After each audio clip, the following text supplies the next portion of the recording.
नागपुर से all India Forward block की राजनीतिक वापसी। महानगर पालिका चुनाव में उतरेगी फॉरवर्ड ब्लॉक पार्टी। कंक्रीट नहीं, स्वस्थ और स्वच्छ शहर चाहिए, प्रदीप देशपांडे। शेर चुनाव चिन्ह के साथ जनता से समर्थन की अपील।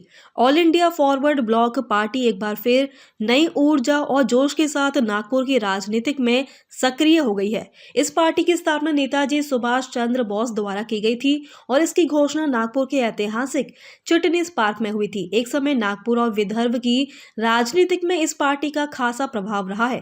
खासकर अलग विदर्भ राज्य की मांग को लेकर जनता ने पार्टी को मजबूत समर्थन दिया था। समय के साथ पार्टी की राजनीतिक पकड़ कमजोर जरूर हुई, लेकिन अब all India Forward Bloc party ने फिर से सशक्त वापसी का दावा किया है। नागपुर के संयोजक और महाराष्ट्र राज्य सचिव प्रदीप वसंत देशपांडे ने घोषणा की है कि पार्टी आगामी महानगर पालिका चुनाव में पूरे दमखम के साथ हिस्सा लेगी। प्रदीप देशपांडे ने मौजूद राजनीतिक पर सवाल उठाते हुए कहा कि आज की राजनीति केवल रोड और गठबंधन तक सीमित होकर रह गई है, जिससे राजनीतिक का स्तर लगातार गिरता जा रहा। उन्होंने जनता से सीधा सवाल किया है कि आपको कंक्रीट का शहर चाहिए या फिर एक आरोग्यदायी, स्वच्छ और आनंददायी शहर। उन्होंने कहा कि नागपुर की जनता की सभी मूलभूत जरूरतों और मांगों को पूरा करने के उद्देश्य से all India Forward Bloc party एक बार फिर चुनावी मैदान में उतर रही है। पार्टी का चुनाव चिन्ह शेर है और इसी चिन्ह को याद करते हुए पार्टी के सभी उम्मीदवारों को विजयी बनाने की अपील उन्होंने नागरिकों से की है। All India Forward Bloc party की इस घोषणा के बाद नागपुर की राजनीतिक सरगर्मियां तेज हो गई हैं और आने वाले चुनाव में मुकाबला और भी रोचक होने की संकेत मिल रहे हैं। नमस्ते, मैं Pradeep Vasant Deshpande. All India Forward Bloc Party का नाम और उसका जो चिन्ह शेर है, ये नागपुर वासियों को बहुत परिचित है। मतलब जो 40 साल या 45 साल के ऊपर के लोग हैं उनको तो मालूम ही मालूम है, क्योंकि एक जमाने में नागपुर म्युनिसिपल कॉरपोरेशन में ये शेर वहां पर आया करता था। समय है, समय समय की बात है, समय बदल गया और फिर हम लोग थोड़े पीछे आ गए, लेकिन now the lion is back. ये शेर जो है ये फिर से नई उमंग और नए जोश के साथ आया है। देखो, इसके भी कुछ मायने होते हैं।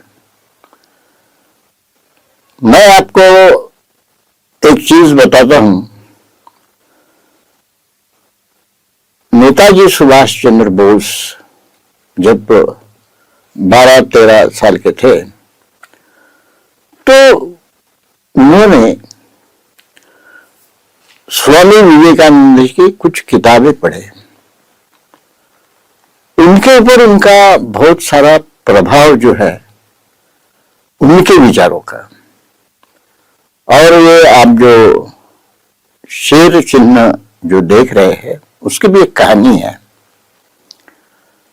स्वामी विवेकानंद हमेशा एक कहानी आम आदमी को बताते थे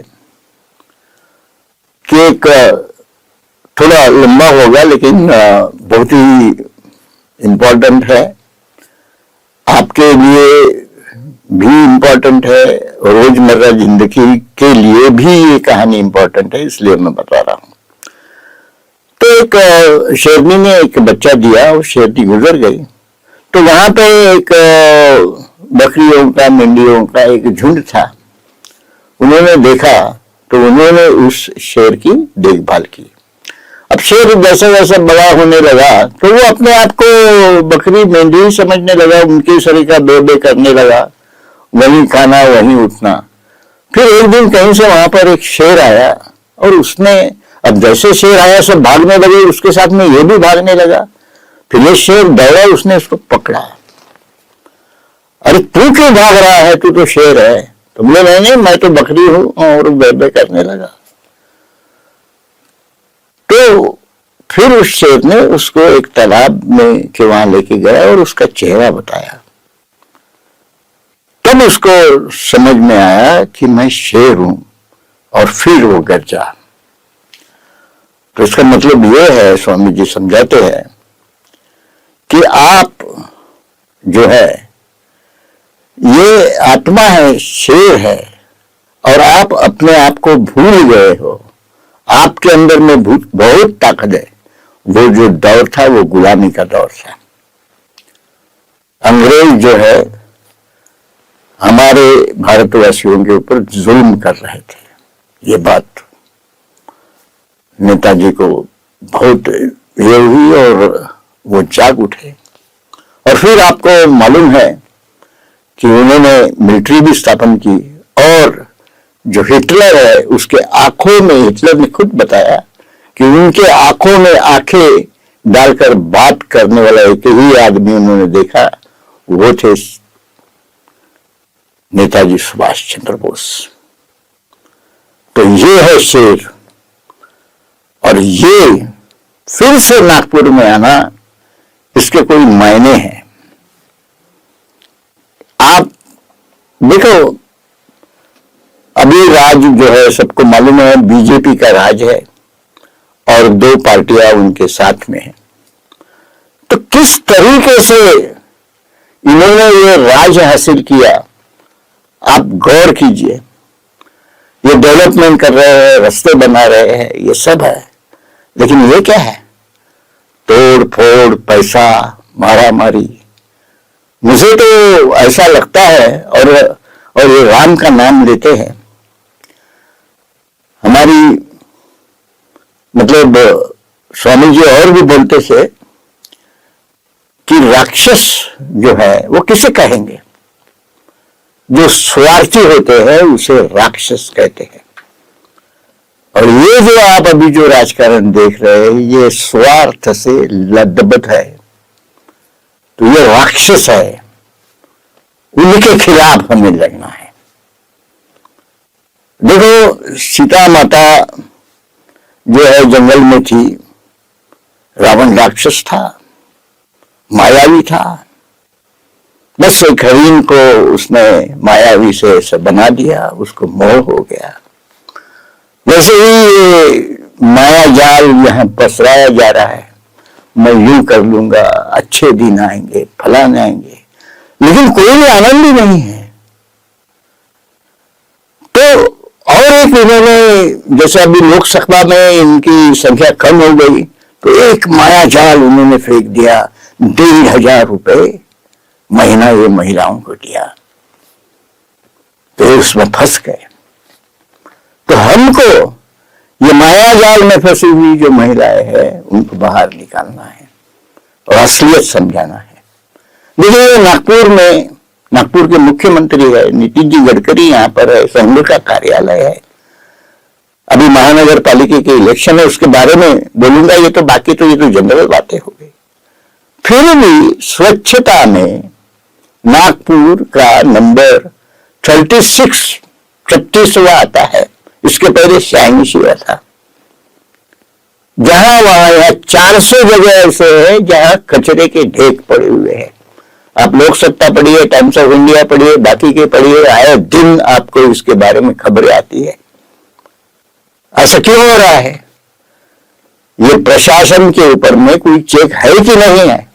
इन्हीं के ही जो एक है, कौन वो अजीत पवार या कोई ऐसे इनके मंत्री है, पहले वो पता नहीं वो उनका क्या है, लेकिन उनके लोग ये कचरा उठा के जो सत्ता में है इन्होंने वो कारपोरेशन में डाल दिया। अब ये कचरा कौन उठाएगा? हमारे पालक मंत्री जी। क्या चल रहा है? ये इन्हीं की जवाबदारी है। और मैं आपको बताता हूं, यहां अभी मेरी भी थोड़ी सी तबियत, अभी आजकल मैं गोली दिया हुआ, खांसी हर एक आदमी को है। क्यों है? आरोग्यम धन संपदा बोलते हैं हम लोग। तो ये जो आरोग्य ये नागपुर वासियों का जो बिगड़ रहा है, इसका कारण है ये कचरा। और उसका मेन रीजन है कि हर काम, आप लोक सत्ता में मैंने एक लेख पढ़ा, उसमें उन्होंने लिखा था कि नागपुर म्यूनिसिपैलिटी के हर काम ठेकेदारों से करवाए जाते हैं। अब ठेकेदार बोलने के बाद में वो अपने प्रॉफिट के लिए काम पर करेगा, तो ये जो स्वार्थी मनोवृत्ति जो है इसका दर्शन हमें होता है। इसलिए मैं कहता हूं कि यह राक्षसों का राज है। हम यदि इनको बदलेंगे नहीं तो बहुत मुश्किल होगी। इसलिए हमने स्वच्छ, आनंदी, आरोग्यदायी नागपुर अभियान हमने शुरू किया, जिसकी शुरुआत मैंने हमारे मोहल्ले से की। एक लेटर हेड लिया जिसके ऊपर तो ये इनका फोटो था। जैसे ही उन्होंने देखा भर लोग आए। ये होता है प्रशासन, ये है हमारी ताकत। तो इसलिए हम इस इलेक्शन ज्यादा से ज्यादा लड़ाना चाहते हैं। बहुत सारे लोग हैं जो हमसे अभी जुड़ रहे हैं, बहुत सारे पुराने लोग भी हमसे जुड़ रहे हैं। लेकिन एक चीज है, ये जो आज वो उधर लोकसभा में मैं किसी का स्पीच मैंने सुना, इनके पास में आज 10,000 करोड़ रुपए की पूंजी है, बॉन्ड्स से इतना पैसा है, और हमारे पास में 0 पैसा है। बस हमारे जो काशीकर जी है, पुरानी जी है और हमारे कार्यकर्ता है, यही हमारी संपत्ति है। तो हम कैसा लड़ेंगे? फिर भी हम उतरेंगे। और मैं आपको गारंटी देता हूं कि हमारे इस स्वच्छ आनंदी नागपुर अभियान को यश मिलेगा। आप कृपा करके ये जो सीमा जो है उसको याद रखिए।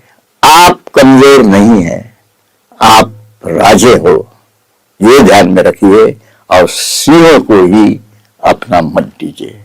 नमस्ते।